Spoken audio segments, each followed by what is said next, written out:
Hello viewers, আমি doctor Mrityunjay প্রামাণিক school service commission ইতিহাস বিষয়ের ক্লাসে আজকের একটি ফুল 60 নম্বরের নতুন মক টেস্ট নিয়ে চলে এলাম। এই মক টেস্টটি মূলত আমি তৈরি করেছি বিভিন্ন রাজ্যে যে সমস্ত স্কুল সার্ভিস লেভেলের পরীক্ষা হয় তার কিছু বাছাই করা প্রশ্ন নিয়ে। আশা করি তোমাদের ভিডিওটি ভালো লাগবে এবং উপকারে আসবে। সেই সঙ্গে আরেকটু বলে রাখি, যারা আমার এই ক্লাসে নতুন তারা চ্যানেলটিকে অবশ্যই সাবস্ক্রাইব করবে এবং প্রচুর আমি পুরনো ভিডিও দিয়েছি এই স্কুল সার্ভিস সংক্রান্ত, সেগুলো সার্চ করে আমার চ্যানেলে দেখে নিতে পারো। আর নতুন বেশ কিছু আপডেটেড ভিডিও আসবে আপাতত 2 তারিখ 3 তারিখ পর্যন্ত। 9-10 লেভেলের জন্যও বেশ কিছু গুরুত্বপূর্ণ সেট আমি নিয়ে এসেছি এবং উচ্চ মাধ্যমিকের জন্যও আমি বেশ কিছু গুরুত্বপূর্ণ সেট নিয়ে আসবো। সবাই পাশে থেকো এবং ক্লাসগুলো দেখো, আশা করি তোমরা উপকারে আসবে। আজকের প্রথম প্রশ্ন, তেল এল আমরানা লিপিটি কোথায় পাওয়া গিয়েছে?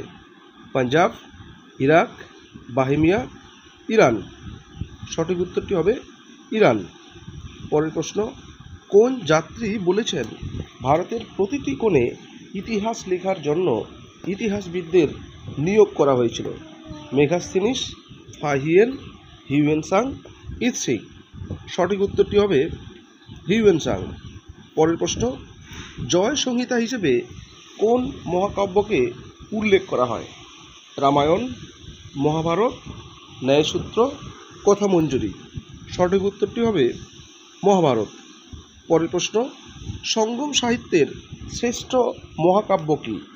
শিল্পাদি, সালাদি, শিল্পানি, শিল্পদিকারম। এটির উত্তর হবে শিল্পদিকারপম বা শিল্পদিকরম বলা হয় এটাকেও। পরের প্রশ্ন, প্রাচীন ভারতের কোন রাজাকে বলা হয় লিচ্ছবি দৌহিত্রী? বিন্দুসার, চন্দ্রগুপ্ত মৌর্য, প্রথম চন্দ্রগুপ্ত, সমুদ্রগুপ্ত। সঠিক উত্তরটি হবে সমুদ্রগুপ্ত। পরের প্রশ্ন, অশোক তার কোন প্রধান শিলালেখতে ধম্ম মহামাত্রদের নিয়োগের কথা উল্লেখ করেছেন? তৃতীয় শিলালেখ, পঞ্চম শিলালেখ, ত্রয়োদশ শিলালেখ, সপ্তম শিলালেখ। সঠিক উত্তরটি হবে পঞ্চম শিলালেখ। পরের প্রশ্ন, 1 সেকেন্ড।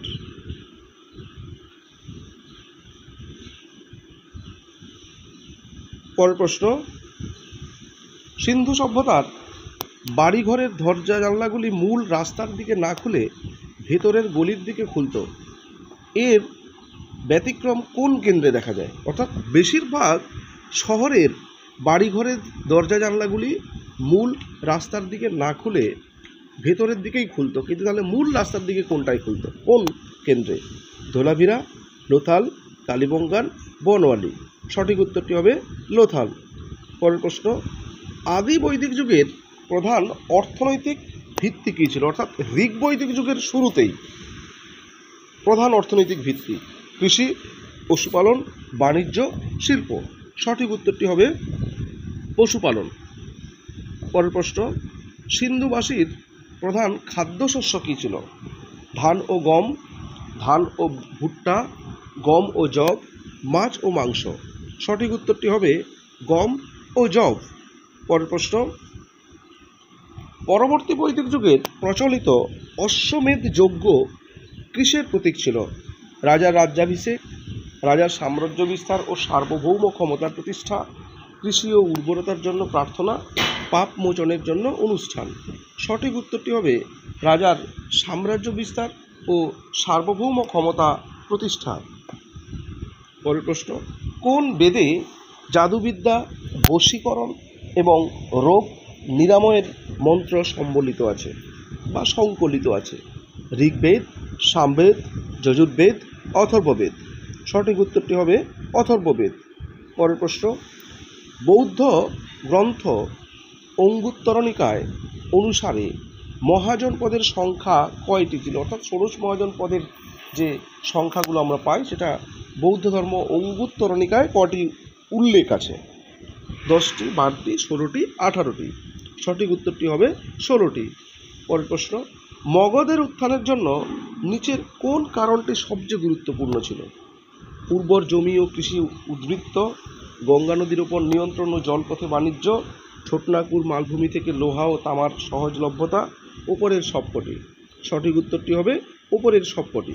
পরের প্রশ্ন, মগধের রাজধানী পাটলিপুত্র নগরীর পত্তন কে করেন? বিম্বিসার, অজাতশত্রু, উদয়ন, মহাপদ্মনন্দ। সঠিক উত্তরটি হবে উদয়ন বা উদয়ভদ্র। পরের প্রশ্ন, আলেকজান্ডারের ভারত আক্রমণের সময় মগধের সিংহাসনে কোন রাজবংশ রাজত্ব করেছিলেন? হর্ষঙ্ক বংশ, শিশুনাগ বংশ, নঞ্জ বংশ, মৌর্য বংশ। সঠিক উত্তরটি হবে নন্দবংশ। পরের প্রশ্ন, মোহাম্মদ বিন তুগলক দিল্লি থেকে কোথায় রাজধানী স্থানান্তরকরণ করেছিলেন? দৌলতাবাদ, ঔরঙ্গাবাদ, হায়দ্রাবাদ, গোলকুন্ডা। সঠিক উত্তরটি হবে দৌলতাবাদ। পরের প্রশ্ন, বিজয়নগরের রাজাদের মধ্যে কাকে শ্রেষ্ঠ বলে মনে করা হয়? হরিহর, দেবরায়, অচ্যুত রায়, কৃষ্ণদেব রায়। সঠিক উত্তরটি হবে কৃষ্ণদেব রায়। পরের প্রশ্ন, আনুষ্ঠানিকভাবে শেরশাহ কবে রাজা হন বা সিংহাসনে বসেন? 1539, 1542, 1534, 1540। সঠিক উত্তরটি হবে 1539। এখানে একটু বলে রাখি, এটা নিয়ে খুব বিতর্ক আছে, কিন্তু কেউ যদি অনিরুদ্ধ রায় যদি দেখে সে এটা দেখবে 1539ই আছে, 1540 নয় কিন্তু। পরের প্রশ্ন, আইন ই আকবরী গ্রন্থের প্রণেতা কে ছিলেন? আবুল ফজল, আকবর, আমির খসরু, জিয়াউদ্দিন বারনী। সঠিক উত্তরটি হবে আবুল ফজল। পরের প্রশ্ন, হলদিঘাটের যুদ্ধে কে পরাজিত হয়েছিলেন? রাজা বিহারী মল, সংগ্রাম সিংহ, উদয় সিংহ, রাণা প্রতাপ। সঠিক উত্তরটি হবে রাণা প্রতাপ। পরের প্রশ্ন, কোন বছর আকবর হিন্দুদের ওপর থেকে জিজিয়া কর প্রত্যাহার করেছিলেন? 1556, 1576, 1564, 1566। সঠিক উত্তরটি হবে 1564। পরের প্রশ্ন, আকবরের দরবারে সভাগায়ক কে ছিলেন? বৈজি বাওয়ার, তানসেন, আমির খসরু, আব্দুল লতিফ। সঠিক উত্তরটি হবে তানসেন। পরের প্রশ্ন, কোন সালে অশোকের রাজ্যাভিষেক হয়েছিল? 273 খ্রিস্টপূর্বাব্দে, 269 খ্রিস্টপূর্বাব্দে, 232 খ্রিস্টপূর্বাব্দে, 265 খ্রিস্টপূর্বাব্দে। অশোক কিন্তু প্রকৃতপক্ষে সিংহাসন আরোহণ করেছিলেন 273 খ্রিস্টাব্দে, তার সূচনা হয়েছিল, কিন্তু রাজ্যাভিষেক তার হয়েছিল 4 বছর পরে 269 খ্রিস্টপূর্বাব্দে। পরের প্রশ্ন, কোন যুদ্ধের ফলে সুলতানি শাসনের অবসান ঘটে? পানিপথের প্রথম যুদ্ধ, পানিপথের দ্বিতীয় যুদ্ধ, বিদুরার যুদ্ধ, বক্সারের যুদ্ধ। সঠিক উত্তরটি হবে পানিপথের প্রথম যুদ্ধ। পরের প্রশ্ন, কে মনসবদারদের বা মনসবদারি ব্যবস্থা চালু করেন? আলাউদ্দিন খলজি, শেরশাহ, আকবর, ঔরঙ্গজেব। সঠিক উত্তর হবে আকবর। পরের প্রশ্ন, নূরজাহান জুনটা বলতে কি বোঝায়? মুঘল দরবারের একটি গোষ্ঠী, জাহাঙ্গীরের পত্নী নূরজাহানকে কেন্দ্র করে গড়ে ওঠা একটি শক্তিশালী চক্র, নূরজাহানের অনুগামী একটি ধর্মীয় গোষ্ঠী, মুঘল আমলে একটি বিশেষ সামরিক গোষ্ঠী। সঠিক উত্তরটি হবে জাহাঙ্গীরের পত্নী নূরজাহানকে কেন্দ্র করে গড়ে ওঠা একটি শক্তিশালী চক্র। পরের প্রশ্ন, কে আলমগীর উপাধি গ্রহণ করেছিলেন?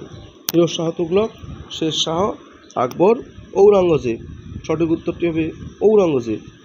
নেক্সট কোয়েশ্চেন, সম্রাট আকবর নির্মিত কোন স্থাপত্যের সাথে বৌদ্ধ বিহারের গঠন পদ্ধতির সাদৃশ্য লক্ষ্য করা যায়? পঞ্চমহল, যোধাবাই মহল, বুলন্দ দরওয়াজা, সেলিম চিশতির সমাধি। সঠিক উত্তরটি হবে পঞ্চমহল। পরের প্রশ্ন, দাক্ষিণাত্যে পাণ্ড্য রাজ্যের বিরুদ্ধে অভিযানে আলাউদ্দিন খলজি কাকে সেনাপতি হিসেবে পাঠিয়েছিলেন? উলুগ খাঁ, মালিক কাফুর, আলফ খাঁ, নসরত খাঁ। সঠিক উত্তরটি হবে মালিক কাফুর। নেক্সট কোয়েশ্চেন, আমার সোনার বাংলা আমি তোমায় ভালোবাসি গানটি কোন প্রেক্ষাপটে রচিত হয়েছিল বা কোন বিদ্রোহ বা আন্দোলনের সমসাময়িক সময়ে রচিত হয়েছিল? সিপাহী বিদ্রোহ, অসহযোগ আন্দোলন, বঙ্গভঙ্গ বিরোধী আন্দোলন, ভারত ছাড়ো আন্দোলন। সঠিক উত্তরটি হবে এটি বঙ্গভঙ্গ বিরোধী আন্দোলন বা স্বদেশী আন্দোলন। নেক্সট কোয়েশ্চেন, রেড শার্ট নামে কারা পরিচিত ছিল? আজাদ হিন্দ ফৌজ, অনুশীলন সমিতির সদস্যরা, খোদাই খিদমতগার, কমিউনিস্ট পার্টির সদস্যরা। সঠিক উত্তরটি হবে খোদাই Khidmatgar. Next question, objective resolution বা উদ্দেশ্যমূলক প্রস্তাব গণপরিষদে কে উত্থাপন করেছিলেন? ডক্টর রাজেন্দ্র প্রসাদ, সর্দার বল্লভভাই প্যাটেল, জওহরলাল নেহেরু, ডক্টর বি.আর. আম্বেদকর। উদ্দেশ্যমূলক প্রস্তাব গণপরিষদে উত্থাপন করেছিলেন জওহরলাল নেহেরু। নেক্সট কোয়েশ্চেন, কোন নিম্নলিখিত কোন আন্দোলনটি কৃষক অসন্তোষের সাথে সরাসরি যুক্ত ছিল না? চম্পারণ সত্যাগ্রহ, খেড়া সত্যাগ্রহ, বারদৌলি সত্যাগ্রহ, আহমেদাবাদ মিল ধর্মঘট। সঠিক উত্তরটি হবে আহমেদাবাদ মিল ধর্মঘট। নেক্সট কোয়েশ্চেন, মুসলিম লীগের কোন অধিবেশনে জিন্নাহ কংগ্রেসের সাথে সমস্ত সম্পর্ক ছিন্ন করার কথা ঘোষণা করেন? ঢাকা 1906, লখনৌ 1916, লাহোর 1940, করাচি 1943। সঠিক উত্তরটি হবে লাহোর 1940। নেক্সট কোয়েশ্চেন, ব্যক্তিগত সত্যাগ্রহ বা ইন্ডিভিজুয়াল সত্যাগ্রহ আন্দোলনে প্রথম সত্যাগ্রহী কে ছিলেন? জওহরলাল নেহেরু, সর্দার প্যাটেল, আচার্য বিনোবা ভাবে, মহাত্মা গান্ধী। সঠিক উত্তরটি হবে আচার্য বিনোবা ভাবে। নেক্সট কোয়েশ্চেন, ভারতের গণপরিষদে কনস্টিটিউয়েন্ট অ্যাসেম্বলির প্রথম সভাপতি কে ছিলেন? স্থায়ী কিন্তু। Doctor B R. Ambedkar, Jawaharlal Nehru, doctor Rajendra Prasad, doctor Sachchidananda Sinha. ভারতের গণপরিষদের প্রথম স্থায়ী সভাপতি ছিলেন ডক্টর রাজেন্দ্র প্রসাদ। পরের প্রশ্ন, আজাদ হিন্দ ফৌজ বিচার বা INA ট্রায়ালস কোথায় অনুষ্ঠিত হয়েছিল? কলকাতা হাইকোর্টে, ভাইসরয়ের বাসভবন, দিল্লির লালকেল্লা, লাহোর ফোর্টে। সঠিক উত্তরটি হবে দিল্লির লালকেল্লা। নেক্সট কোয়েশ্চেন, কোন ভারতীয় বিপ্লবী লন্ডনে ইন্ডিয়া হাউস প্রতিষ্ঠা করেন? লালা হরদয়াল, শ্যামাজি কৃষ্ণ বর্মা, মাদাম কামা, VD সাভারকর। সঠিক উত্তরটি হবে শ্যামাজি কৃষ্ণ বর্মা। নেক্সট কোয়েশ্চেন, কোন অধিবেশনে মুসলিম লীগ ও কংগ্রেস একসাথে অধিবেশন করে? সুরাট 1907, লখনৌ 1916, লাহোর 1929, বোম্বাই 1942। সঠিক উত্তরটি হবে Lucknow 1916। Next question, Nehru report 1928 এর মূল সুপারিশ কী ছিল? পূর্ণ স্বরাজ, ডমিনিয়ন স্ট্যাটাস, পৃথক নির্বাচক মণ্ডলী, ভাষাভিত্তিক প্রদেশ গঠন। সঠিক উত্তরটি হবে ডমিনিয়ন স্ট্যাটাস। নেক্সট কোয়েশ্চেন, আইন অমান্য আন্দোলনের সময় মহারাষ্ট্রের সোলাপুরে কারা সমান্তরাল সরকার প্রতিষ্ঠা করেছিলেন? কৃষকরা, ছাত্ররা, মিল শ্রমিকরা, উপজাতিরা। সঠিক উত্তরটি হবে মিল শ্রমিকরা। পরের প্রশ্ন, দ্বিতীয় গোলটেবিল বৈঠকে কংগ্রেসের প্রতিনিধি কে ছিলেন? জওহরলাল নেহেরু, সর্দার প্যাটেল, মহাত্মা গান্ধী, সুভাষচন্দ্র বোস। সঠিক উত্তরটি হবে মহাত্মা গান্ধী। নেক্সট কোয়েশ্চেন, দেশভাগের সময় সংগঠিত দাঙ্গা রুখতে গান্ধীজি কোথায় অনশন করেন? দিল্লি, নোয়াখালী, পাঞ্জাব, কলকাতা। সঠিক উত্তরটি হবে কলকাতা। পরের প্রশ্ন, খেড়া সত্যাগ্রহ 1917-18 এর মূল দাবি কী ছিল? নীল চাষ বন্ধ করা, মজুরি বৃদ্ধি, ফসল নষ্ট হওয়া রাজস্ব মুকুব করা, অস্পৃশ্যতা দূরীকরণ। সঠিক উত্তরটি হবে ফসল নষ্ট হওয়া রাজস্ব মুকুব করা। পরের প্রশ্ন, স্বদেশী আন্দোলনের সময় বেঙ্গল কেমিক্যালকে প্রতিষ্ঠা করেন?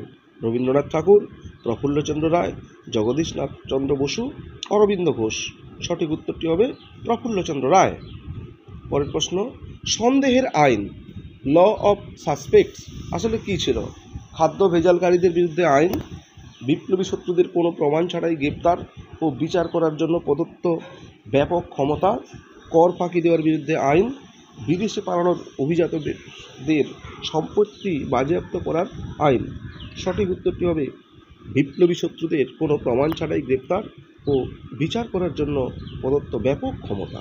পরের প্রশ্ন, সন্ত্রাসের রাজত্বকালের সর্বাধিক মূল্যের আইন ল অফ ম্যাক্সিমাম চালু করার উদ্দেশ্য কী ছিল? কৃষকদের আয় বাড়ানো, নিত্য প্রয়োজনীয় জিনিসপত্রের দাম নিয়ন্ত্রণ করে মুদ্রাস্ফীতি রোধ করা, অভিজাতদের সম্পত্তি বাজেয়াপ্ত করা, বিদেশি পণ্যের আমদানি বন্ধ করা। সঠিক উত্তরটি হবে নিত্য প্রয়োজনীয় জিনিসপত্রের দাম নিয়ন্ত্রণ করে মুদ্রাস্ফীতি রোধ করা। পরের প্রশ্ন, থার্মোডেরীয় প্রক্রিয়া বলতে কী বোঝো? রোবসপিয়ারের ক্ষমতা দখল, রোবসপিয়ারের পতন ও সন্ত্রাসের রাজত্বের অবসান, জ্যাকোবিনদের দ্বারা জিরোন্ডিদের উত্থান, নেপোলিয়নের ক্ষমতা দখল। থার্মোডেরীয় প্রক্রিয়া হচ্ছে রোবসপিয়ারের পতন এবং সন্ত্রাসের রাজত্বের অবসান। পরের প্রশ্ন, খ্রিশ্চিয়ানাইজেশন বা খ্রিস্টীয় ধর্মবিলোপ আন্দোলন কোন পর্বে সবচেয়ে সক্রিয় ছিল? নিয়মতান্ত্রিক রাজতন্ত্রের পর্বে, সন্ত্রাসের রাজত্ব পর্বে, ডাইরেক্টরি শাসনে, নেপোলিয়নের শাসনে? সঠিক উত্তরটি হবে সন্ত্রাসের রাজত্বের পর্বে। নেক্সট কোয়েশ্চেন, নিম্নলিখিত কে ফ্রান্সের জ্যাকোবিন দলের একজন সদস্য ছিলেন না? Hebert, madame রোলা, Karnaugh, দাঁতো? সঠিক উত্তরটি হবে মাদাম রোলা। পরের প্রশ্ন, ষোড়শ লুইকে কোন অভিযোগে মৃত্যুদণ্ড দেওয়া হয়? আর্থিক দুর্নীতি, বিলাসিতা, দেশের বিরুদ্ধে ষড়যন্ত্র এবং রাষ্ট্রদ্রোহিতা, ধর্মীয় নিপীড়ন? সঠিক উত্তরটি হবে দেশের বিরুদ্ধে ষড়যন্ত্র ও রাষ্ট্রদ্রোহিতা। পরের প্রশ্ন, প্রেইরিয়ালের আইন বা ল অফ 22 প্রেরিয়াল কিসের জন্য কুখ্যাত? এটি সন্দেহের আইনকে বাতিল করে দেয়, এটি সন্ত্রাসের রাজত্বকে চরম পর্যায়ে নিয়ে যায় ও অভিযুক্তদের আত্মপক্ষ সমর্থনের অধিকার কেড়ে নেওয়া হয়, এটি খাদ্যের দাম বেঁধে দেয়, এটি গির্জার ক্ষমতা পেরিয়ে দেয়? সঠিক উত্তরটি হবে এটি সন্ত্রাসের রাজত্বকে চরম পর্যায়ে নিয়ে যায় ও অভিযুক্তকে আত্মপক্ষ সমর্থনের অধিকার কেড়ে নেওয়া হয়। নেক্সট কোয়েশ্চেন, ফরাসি বিপ্লবের সময় প্রচলিত বিপ্লবী ক্যালেন্ডারের প্রথম মাস কোনটি ছিল? থার্মিডোর, ব্রুমেয়ার, ভদেমিয়ের, জার্মিনাল? এখানেও একটু বলে দিই, এখানে কিন্তু দুটো আছে, মূলত ভদেমিয়র এবং ব্রুমেয়ার, এটা সম্পর্কে সবাই পরিচিত, কিন্তু প্রথম মাসটা বোদেমিয়ার নামে পরিচিত, দ্বিতীয় মাসটা ব্রুমেয়ার নামে পরিচিত, অর্থাৎ প্রথম মাসের উত্তর হবে বোদেমিয়র। কিন্তু অনেকে এইখানে অনেক বইতে আছে, দেখবে ওখানে ব্রুমেয়ার দেওয়া আছে, কিন্তু সঠিক ভালো টেক্সট বই যদি কেউ দেখে, মূলত অনার্সে যেগুলো চলে সেগুলোতে কিন্তু বোদেমিয়র আছে। পরের প্রশ্ন, নেপোলিয়নের শাসনে পারফেক্ট বা প্রিফেক্টদের কাজ কী ছিল? কর আদায় করা, প্রতিটি প্রদেশে কেন্দ্রীয় সরকারের প্রতিনিধি হিসেবে শাসন পরিচালনা করা, বিচার কার্য পরিচালনা করা, শিক্ষা ব্যবস্থা তদারকি করা?